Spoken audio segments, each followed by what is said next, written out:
A millionaire walks into a luxury restaurant and makes the most humiliating mistake of his life by trying to mock a waitress in a foreign language, but the response he gets completely destroys his arrogance and changes everything that happens next. What this waitress said was so powerful, it left the millionaire speechless and the entire restaurant elite in absolute shock.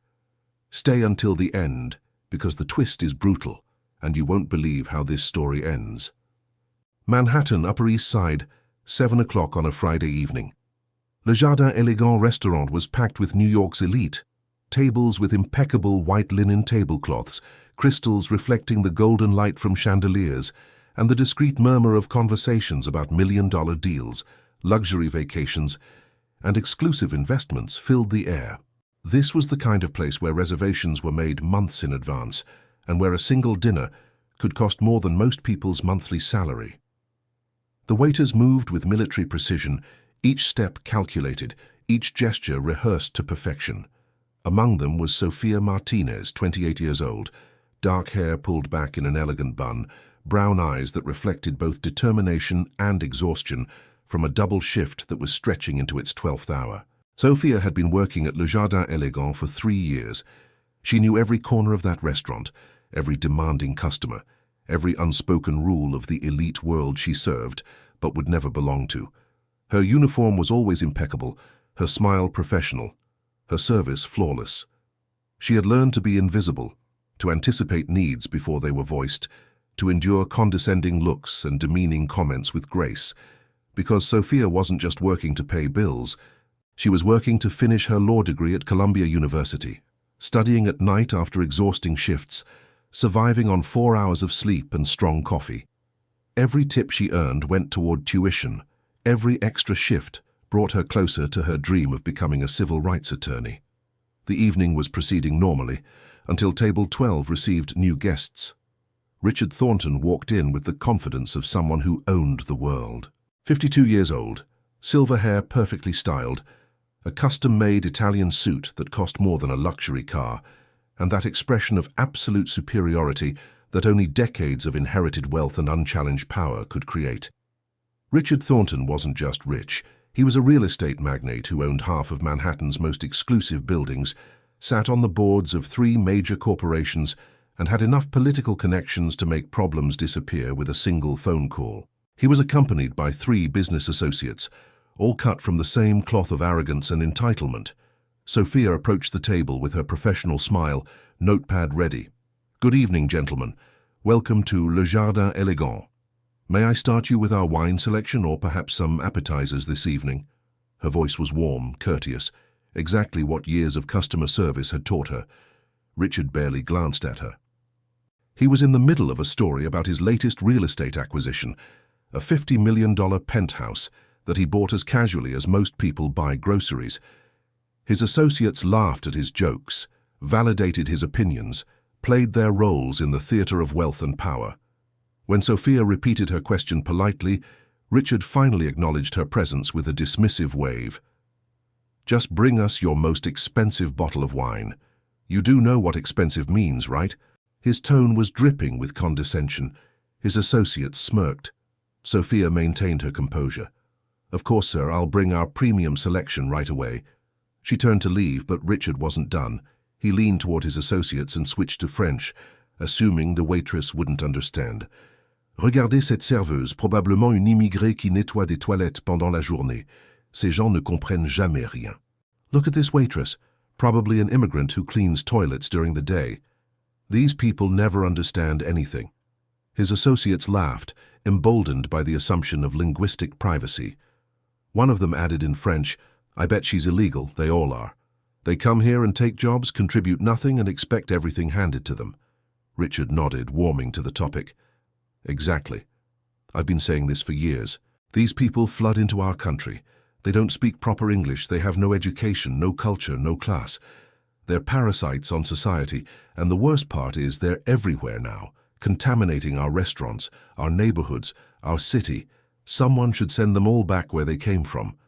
The conversation in French continued, each comment more degrading than the last. They discussed how immigrants were ruining America, how they were lazy and criminal, how they didn't deserve to be in places like this restaurant. Richard was particularly animated, gesturing broadly as he described his latest political donation to a campaign focused on stricter immigration policies. "We need to clean up this city," he declared in French. "Get rid of all these people who don't belong here. Make New York great again for people like us, people who actually built this country, people who matter." Sophia had returned with the wine, standing a few feet away, waiting for a pause in their conversation to present the bottle. She had heard every single word. Her face remained perfectly neutral, professional, giving no indication that she understood.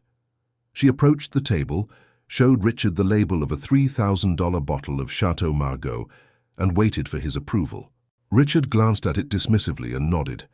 Sophia opened the bottle with practiced expertise, poured a small amount for Richard to taste. He swirled it, sniffed it with exaggerated sophistication, took a sip, and nodded his approval as if he were doing her a favor. As Sophia poured wine for each of the men at the table, Richard continued his performance. He turned to her and spoke slowly in English, over-enunciating each word as if speaking to a child or someone with limited mental capacity. "Do you understand English? Can you bring us menus? Do you know what menus are, those things with food pictures?" His associates burst into laughter. Sophia simply nodded with that same professional smile. "Of course, sir, I'll bring your menus right away." She returned moments later with leather-bound menus, placing one before each man. Richard didn't even look at his.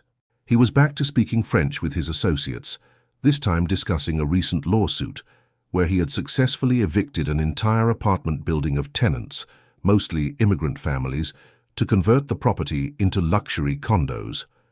It was his proudest business achievement of the year.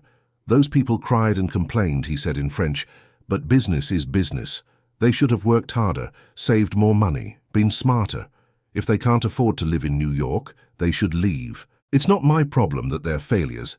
Are you ready to order, gentlemen?" Sophia's voice cut through their conversation. Richard looked annoyed at the interruption.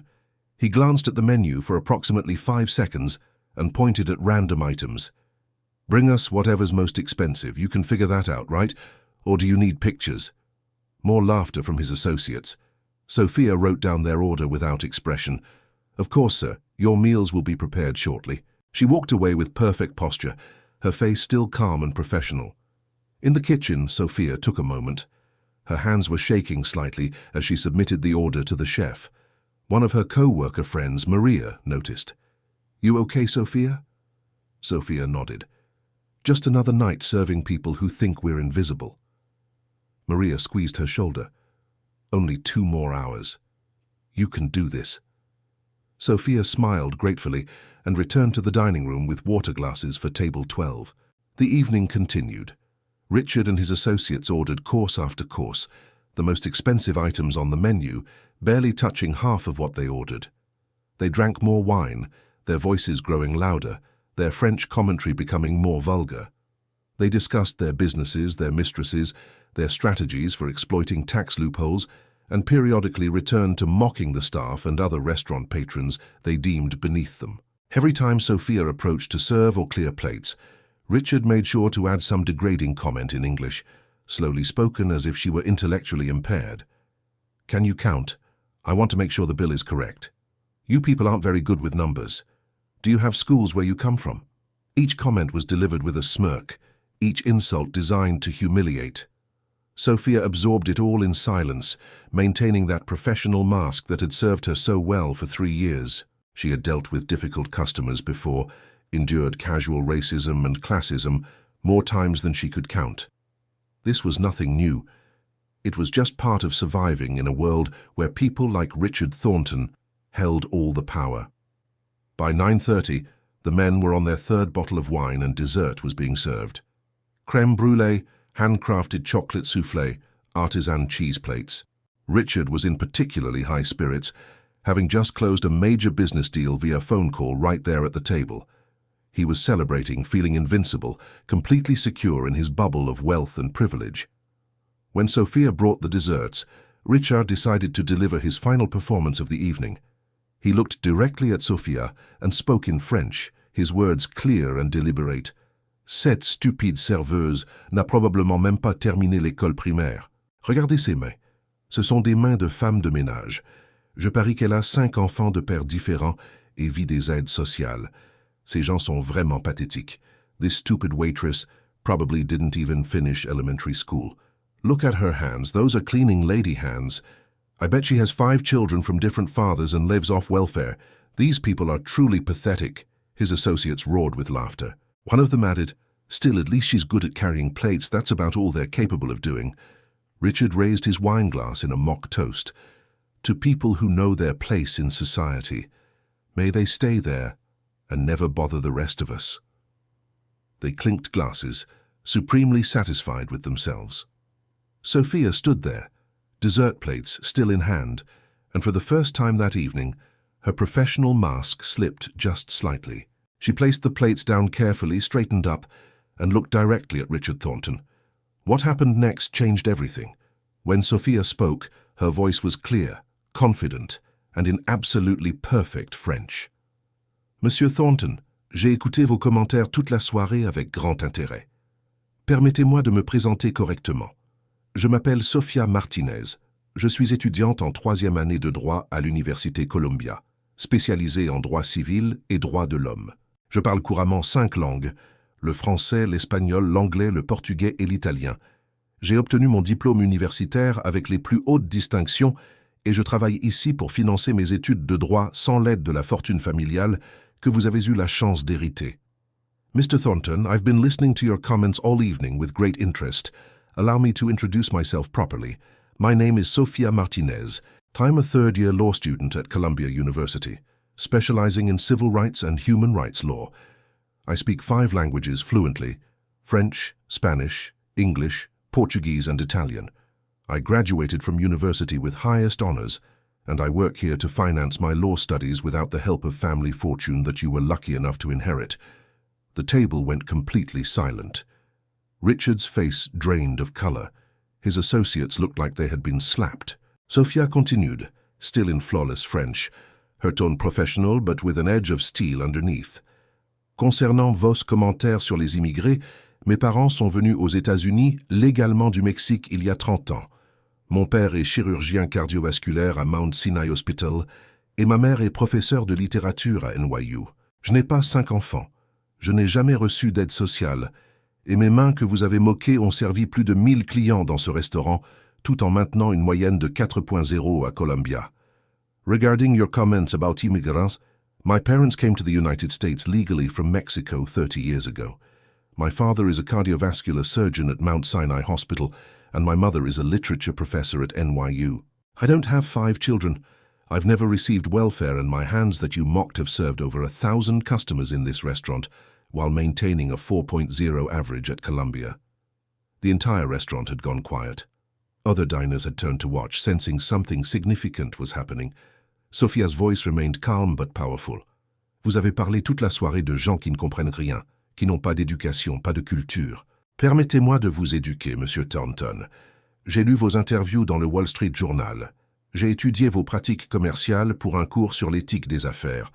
Voulez-vous que je cite les 3 procès pour discrimination au logement que vous avez réglés à l'amiable ces 5 dernières années? Ou préférez-vous que je parle des violations du Code du travail documentées dans vos propriétés? You spoke all evening about people who understand nothing, who have no education, no culture. Allow me to educate you, Mr. Thornton. I've read your interviews in the Wall Street Journal. I've studied your business practices for a business ethics course.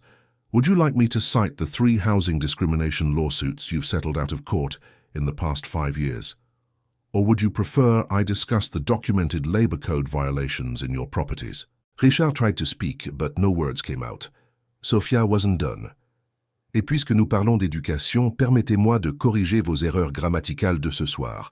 Vous avez fait au moins 4 fautes de conjugaison en français et 2 erreurs de vocabulaire. Pour quelqu'un qui se vante d'avoir fréquenté les meilleures écoles, c'est assez embarrassant. Peut-être que si vous aviez passé moins de temps à hériter de l'argent et plus de temps à vraiment apprendre quelque chose, vous seriez capable de tenir une conversation en français sans massacrer la langue. And since we're talking about education, allow me to correct your grammatical errors from this evening. You made at least 4 conjugation mistakes in French and 2 vocabulary errors. For someone who boasts about attending the best schools, That's quite embarrassing. Perhaps if you had spent less time inheriting money and more time actually learning something, you'd be capable of holding a conversation in French without butchering the language. The silence was deafening. Every eye in the restaurant was on table 12. Sophia pulled out her notepad and switched to English, her voice now carrying through the entire dining room. Mr. Thornton, your bill this evening comes to $8,347. That includes the 3 bottles of wine you ordered, the multiple courses you barely touched, and the desserts currently in front of you. I calculated it myself, despite your concerns about my mathematical abilities. I assure you, the numbers are correct. She placed the bill on the table. Richard stared at it like it was a bomb.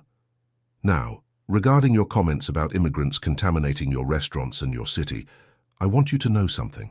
While you've been sitting here tonight mocking people you consider beneath you, the chef who prepared your $8,000 meal is from Morocco. The sommelier who selected your wine is from Argentina. The pastry chef who made your dessert is from the Philippines. And the owner of this restaurant, Monsieur Laurent Beaumont, whom you've never bothered to actually meet despite dining here monthly, is a first-generation immigrant from Haiti who built this business from absolutely nothing. At that moment, as if on cue, the kitchen doors opened and Monsieur Laurent Beaumont himself walked out. He was a distinguished man in his 60s, with white hair and kind eyes that were currently filled with quiet fury. He had been in the kitchen when one of the staff members told him what was happening. He had listened to the entire confrontation through the kitchen service window. Monsieur Thornton, Laurent said in accented but perfect English, I believe Mademoiselle Martinez has said everything that needs to be said. I want you to know that your business is no longer welcome in my establishment. Please settle your bill and leave. You are permanently banned from Le Jardin Elegant. Richard finally found his voice, sputtering with indignation. Do you know who I am? I could destroy this restaurant with one phone call. I know the mayor, the governor. I have connections you can't even imagine. Laurent smiled calmly. Yes, monsieur. I know exactly who you are. I've known for years. I've tolerated your presence because business is business. But there are some things more important than money, and human dignity is one of them. Please leave. One of Richard's associates tried to defuse the situation. Look, this is all a misunderstanding. We were just joking around. No harm meant. Sophia turned to him. A misunderstanding? You spent 2 hours discussing how immigrants are parasites, how we should all be deported, how we contaminate your precious city. You called me stupid, uneducated, a welfare recipient. You mocked my hands, my intelligence, my existence. Those weren't jokes, sir. Those were your actual beliefs, spoken freely because you thought I couldn't understand. The only misunderstanding here is yours. You misunderstood who I am. You misunderstood your own privilege, and you misunderstood what dignity looks like. The restaurant erupted in applause. Diners stood up, clapping, some even cheering. Other staff members gathered near the kitchen door, showing their support for Sophia. Richard threw money on the table, far less than the actual bill, and stood up so fast his chair fell backward. His face was red with humiliation and rage. This isn't over, he hissed. I'll sue this restaurant. I'll sue you personally. I'll make sure you never work anywhere in this city again. Sophia met his gaze without flinching. Mr. Thornton, I'm a law student specializing in civil rights. I've been recording this entire conversation on my phone, which is perfectly legal in New York State, as it's a one-party consent jurisdiction. I have documented evidence of your discriminatory statements, your harassment, and your hostile behavior. If you'd like to sue anyone, I welcome it. In fact, I'm quite looking forward to deposing you under oath about your business practices and personal beliefs. My professors at Columbia would love to use it as a teaching case. Richard looked like he might have a stroke. His associates quickly ushered him toward the door, mumbling apologies to no one in particular. As they reached the exit, Richard turned back one final time. You're making a huge mistake, he spat. You have no idea the kind of power I have. Sophia smiled genuinely for the first time that evening. And you have no idea the kind of power you just gave me, Mr. Thornton. See you in court. The door closed behind them. For a moment, Sophia just stood there, adrenaline coursing through her body, suddenly aware that she had just confronted one of the most powerful men in New York City. Then the reality of what she had done hit her, and her legs went weak. Maria rushed over to support her. Laurent approached, his eyes shining with pride. "Mademoiselle Martinez, that was the most magnificent thing I have witnessed in 30 years of owning this restaurant. You are a remarkable young woman." The rest of the evening became surreal. Diners approached Sophia to congratulate her, shake her hand, take photos with her. One woman, a partner at a major law firm, gave Sophia her business card and told her to call when she graduated because there was a job waiting for her. Another diner, who turned out to be a journalist, asked if he could write about what happened. Sophia politely declined, saying she just wanted to finish her shift and go home. But the story didn't end there. Despite Sophia's wishes for privacy, word spread quickly. One of the diners had filmed part of the confrontation and posted it online. By morning, the video had gone viral. Millions of views, thousands of shares, news outlets picking up the story. The narrative of the brave immigrant waitress standing up to the racist millionaire captivated the internet. Richard Thornton suddenly found himself at the center of a public relations nightmare. His businesses faced boycotts, his board memberships came under scrutiny. Reporters dug into his past lawsuits and business practices. The political candidates he supported rushed to distance themselves. His carefully constructed image of respectability crumbled in days. Meanwhile, Sophia's life changed in ways she never imagined. The publicity brought overwhelming support. A crowdfunding campaign that she never asked for raised enough money to cover her remaining tuition. Law firms competed to offer her internships. Columbia University released a statement praising her courage and academic excellence. She received interview requests from every major news network. "What do you want people to know about this situation?" one reporter asked. Sophia thought carefully before answering. "I want people to know that the person serving your food, cleaning your office or driving your taxi might speak 5 languages, might have multiple degrees, might be smarter and more educated than you are. Immigrants aren't a monolith. We're not all struggling or uneducated, but even if we were, we'd still deserve dignity and respect. My parents taught me that every person has value, regardless of their job or bank account. That's something Mr. Thornton's expensive education never taught him." 3 months later, Richard Thornton's empire was still reeling. 2 major corporations removed him from their boards. A housing discrimination investigation was launched into his properties. His net worth dropped by an estimated $200 million. He was forced to issue a public apology that nobody believed was sincere. He became a cautionary tale about privilege, prejudice, and the consequences of underestimating people. Sophia graduated from Columbia Law School the following year, first in her class. She received job offers from prestigious firms across the country, but chose to work for a non-profit civil rights organization in the Bronx, representing immigrants and low-income families in housing disputes. Her first major case involved representing tenants being evicted from a building owned by, ironically, the Thornton Real Estate Group. She won. Le Jardin Elegant became more successful than ever, known not just for its food, but for its values. Laurent hired more immigrant staff and implemented a zero-tolerance policy for discriminatory behavior from customers. He framed Sophia's college diploma on the restaurant wall, a reminder of that extraordinary night when one woman's courage changed everything. Years later, in an interview for a legal magazine, Sophia reflected on that evening. "People ask me if I was scared that night," she said. "Honestly, I was terrified. Richard Thornton had the power to destroy my career before it even started. But I realized something in that moment. Silence in the face of hatred isn't neutrality, it's complicity. Every time we let bigotry go unchallenged, we give it permission to grow. Yes, I risked a lot that night, but staying silent would have cost me something more valuable than any career, my self-respect." "What would you say to other people facing similar situations?" the interviewer asked. Sophia smiled. "I'd say know your worth, educate yourself, work hard. And when someone tries to make you feel small, remember that their prejudice says everything about them and nothing about you. Also learn as many languages as possible. You never know when it might come in handy." The story of that night at Le Jardin Elegant became legendary in New York's restaurant industry and beyond.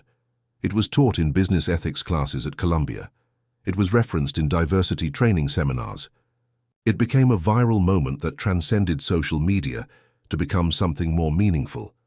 A reminder that power isn't always where we think it is, that dignity cannot be purchased or inherited, and that sometimes justice comes from the most unexpected places.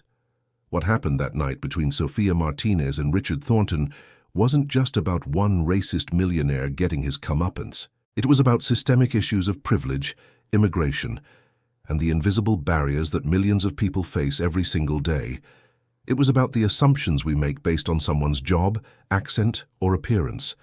It was about the courage it takes to stand up when everything in society tells you to stay down. Richard Thornton made a fundamental error that night. He assumed that wealth meant wisdom, that privilege meant superiority, that a uniform made someone lesser. He forgot that every person has a story, a family, a dream, a life as complex and valuable as his own. He learned at tremendous cost that respect cannot be demanded, but must be earned, and that true class has nothing to do with money. So what can we learn from this incredible true story? Tell me in the comments, have you ever witnessed or experienced discrimination like this? How did you handle it? What would you have done in Sofia's position? Share your thoughts below because your stories matter, and we can all learn from each other's experiences. Remember that waitress who served you last week? That driver who took you home? That person who cleaned your office? They're not just their job titles. They're complex human beings with their own stories, struggles, and dreams. They deserve the same respect you'd want for yourself. Thank you for watching this powerful story. If it moved you, changed your perspective, or made you think differently about the people around you, that's exactly what we hoped for. See you in the next one.